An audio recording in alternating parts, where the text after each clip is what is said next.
Hey there, it's Katie from mountainmodernlife.com, and today I'm going to show you how easy it is to edit the DIY templates that I have in my shop. Now I have several digital files that you can instantly download and print out, but today I'm going to focus on the PDF templates that you can customize. So let's go ahead and open up a sample. I'll show you a couple different options, but the first one I'm going to open is this Love is Sweet printable, and I'm opening it with Adobe Reader, mainly because it's free, so anyone can download it from their website. Now you'll notice that there is a blue highlighted box here, and this indicates the text that you can edit. So you can go ahead and select that text, hit delete, and go ahead and enter your own information.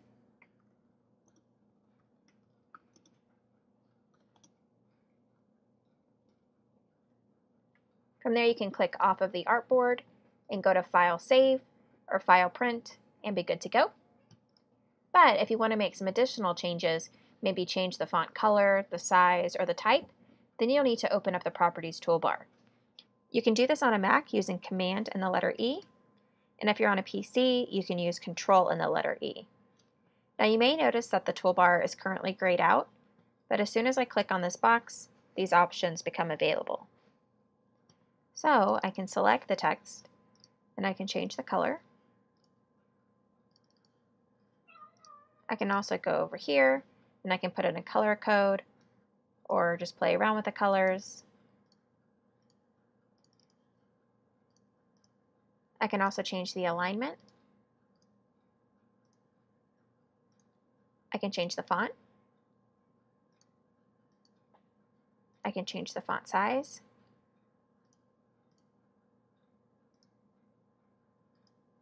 If available with the font you're using, you can also make it bold or italic. You can also underline it or cross it through.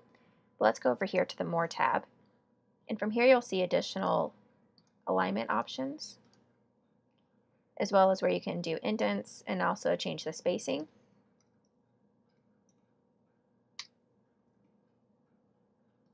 And that's about it. But let's go ahead and open up another file.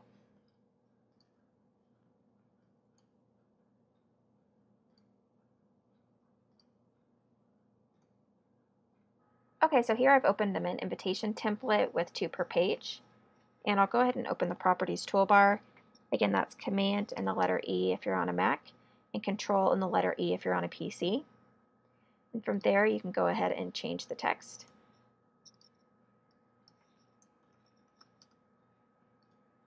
I did add a little bit more spacing between the first and last name.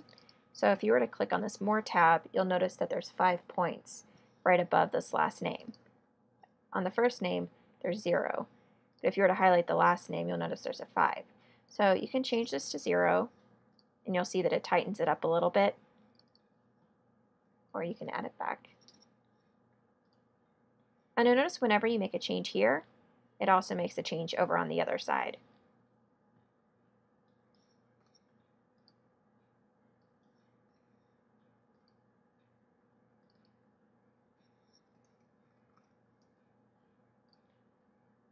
Now, let's say that you were trying to make this font bigger. You'll notice when I click off of it, there's this plus sign. And what that means, if you see this in any of the boxes, is that you'll want to reduce either the font size or change the font type, because it's just a little too big for the actual box, and you're unable to change the box sizes on these templates, only the information inside of them.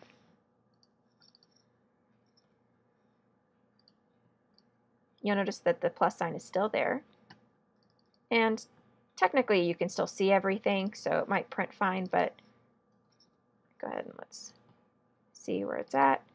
Oh, let's go one more, and now it's gone. So when it comes to the location box, the best advice I would give is honestly just to take everything out and hit delete and enter your own information. Now, the way I did this location box is I did one large box, as you can see here, versus doing multiple layered boxes, such as the month and the date, or the year. And the reason for that is everyone's wedding is different, and someone might need only 1 or 2 lines here, someone else may want to use 3 or 4, someone else may even need 5 lines. So this way you can actually customize the text the way you want it and have it centered in this section, regardless of how many lines of text you have. So I would, after deleting everything, go ahead and type in your information.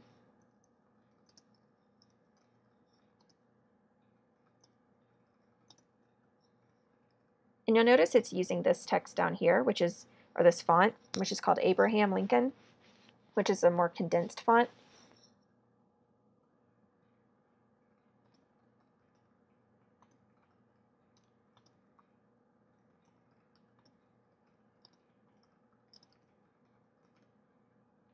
Okay, and you'll see it's giving me this plus sign. And the reason for that is because to have that information centered in this box before, there was a little bit of a space up top. So if you select the top, you can see over here there's a 2 on the spacing. So I'll hit 0, and then that plus sign goes away. But from here, you can always change the text to a different font. But let me show you something else. So Haymaker is the font that I was previously using here. And you'll see when I try to change it, it gives me that error message. And the reason for that is that this Abraham Lincoln font is really condensed. So it's a size 13, but it's actually pretty small. Whereas the Haymaker font is, this is the Haymaker font right here, and it's a lot wider. So what I'll do is I'll just take all of this text and I'm going to bring it down to a size 10. That way I can change it and I can always up the size later. So let's first change it back to Haymaker. Now this is just saying that this specific font is not able to be embedded into this document. So if you're printing it somewhere else where they don't have the font installed, it may not show up properly. So what you'll need to do is save the file as a print-ready document. And in this specific template, and actually all of the files that use these specific fonts, I have a README file included in the download, and it shows you exactly how you can actually save the file as a print-ready document, whether you're on a PC or a Mac. And if you have any questions or issues with that, you can always email me and I can always save it for you, but it's pretty straightforward. So I'm going to go ahead and change this font.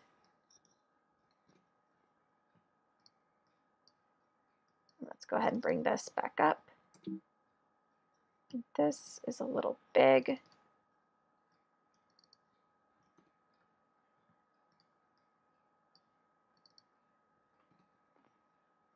And you'll notice that there's a bit of a gap between here, so I'm going to go ahead and get rid of that.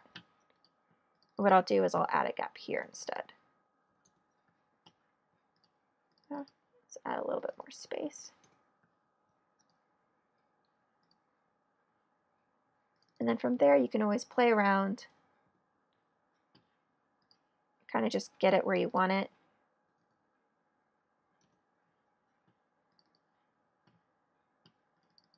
And you don't have to do this. I mean, you can leave it the way it's set. This is just a way to kind of customize it and clean it up, kind of make it look a little tighter in here. And for this last line, I did want to show that I'm actually using 2 different fonts in this specific line here. So if you look up here, you can see that it says Things We Said, and that's this font. That's also this font.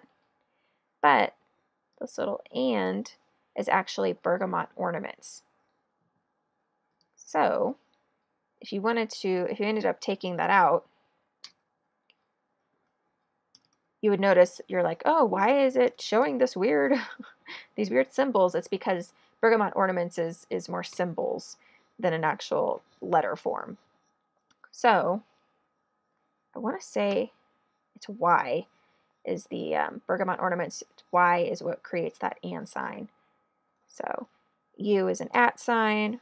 There's a couple different ones, but I can't remember what they are right now. But the Y is what creates that and sign. Of course, you can always delete it all. Put something else.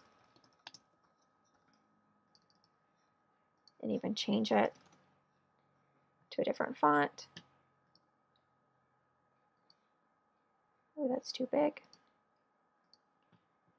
And a different font size. So you can see how easy it is to customize the file. You can use your own fonts or use the similar ones that I used in the sample. And once you do that, you would just go ahead and go to File, and you could save it or go ahead and print it from your computer. So let's close out of this one, and let's open up this file. So this is just some little s'more tags that you can print, and you can see there's multiples on this one page.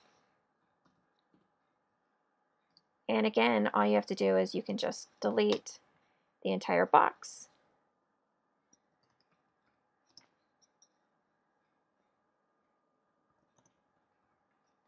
Now here might be a little tight there. So let's go ahead and open up our Properties toolbar, Command, the letter E, and Control and the letter E if you're on a PC. And let's go ahead and type in 11.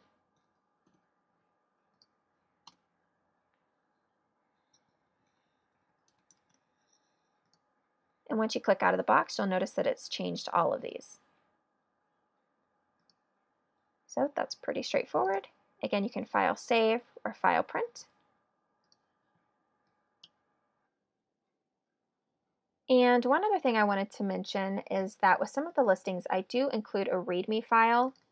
And this is mainly for the templates, such as that Mint invitation file, where there are multiple fonts, but some of them are not able to be embedded into the document. So you would actually need to download and install these free fonts onto your computer in order to have it look like the sample. Now, you don't have to do this if you want to use other fonts, but if you want it to look like the sample, you would need to download and install these fonts. So just make sure to check out the README file if there's one included in the listing that you purchase. There's also information on the other fonts used if you would like to create matching files later on. There's editing tips and printing tips on there. But if you have any questions about any of the information in the README file, don't be afraid to reach out. I'm here to help in any way I can. I can even resave the file for you if you're not sure how to do that. This is mostly with the older templates that I have in the shop, since the newer ones, I do make sure now that the fonts can be embedded just to make it easier for you. But a lot of my older files are some of the most popular ones, so just keep an eye out if there is a README file for those. But I hope that you will swing by our shop and check out our digital files. I do add new ones every month. And we even have a Printables membership that you can join, where you can access our entire library of printables, and it's just for one low price. So there's different categories included, so be sure to check that out. But I hope that you found this video helpful, and thank you so much again for watching. And if you do have any questions, feel free to reach out.